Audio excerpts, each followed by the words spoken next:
En avril 2005, à Agadir, dans le sud marocain, un autre scandale éclate, mettant en cause cette fois un journaliste belge.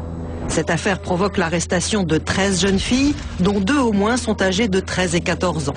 Ce journaliste faisait avec elles des photos pornographiques. Pour la justice marocaine, ces filles, quel que soit leur âge, sont coupables d'adultère. Nous rencontrons la mère de l'une des victimes mineures alors qu'elle se rend chez son avocat.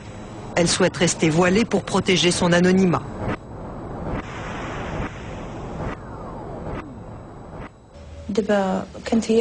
Ma fille était dans un café et c'est une autre fille qui est venue la chercher. Elle lui a dit « Viens avec moi, on va aller chez un étranger, il s'appelle Philippe.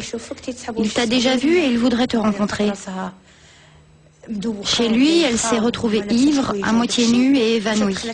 Il l'avait fait boire. Comme elle est maligne, ma fille, elle se sentait pas bien. Elle s'est dit, je vais aller dans la salle de bain pour me rafraîchir, et c'est là qu'il a pris une photo sous la douche. C'est un viol, c'est pire qu'un viol. Faire entrer une fille de 13 ans chez soi et faire des choses pareilles avec elle, c'est pire qu'un viol.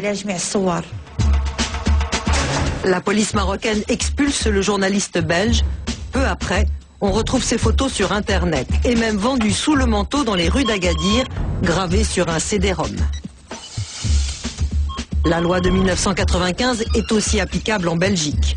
Puisque l'homme a photographié des mineurs, il peut être poursuivi pour ses actes commis à l'étranger. Le journaliste habite Bruxelles. Nous décidons d'enquêter sur place. Nous découvrons son adresse et tentons de le retrouver.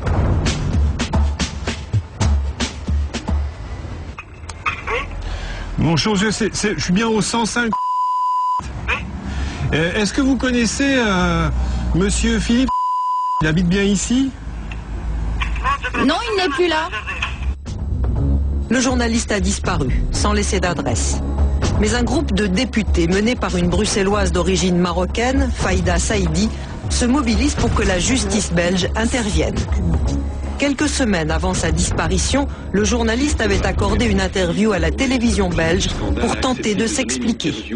Il reconnaît souffrir d'obsession sexuelle et exprime des regrets. Bruno Clément l'a rencontré. Je sais bien que peut-être ça paraît un peu vain et peut-être un peu facile maintenant dans la situation où je suis. Mais en tout cas, je voudrais exprimer mes regrets. En tout cas, je voudrais dire aux proches de leur famille que ces filles sont honnêtes. Je suis catastrophé par ces accusations. J'en répondrai devant la justice s'il le faut. Mais en tout cas, je ne pense pas avoir le profil d'un pédophile. Vous avez vu, document à l'appui, qu'il y a eu des mineurs au moment des faits.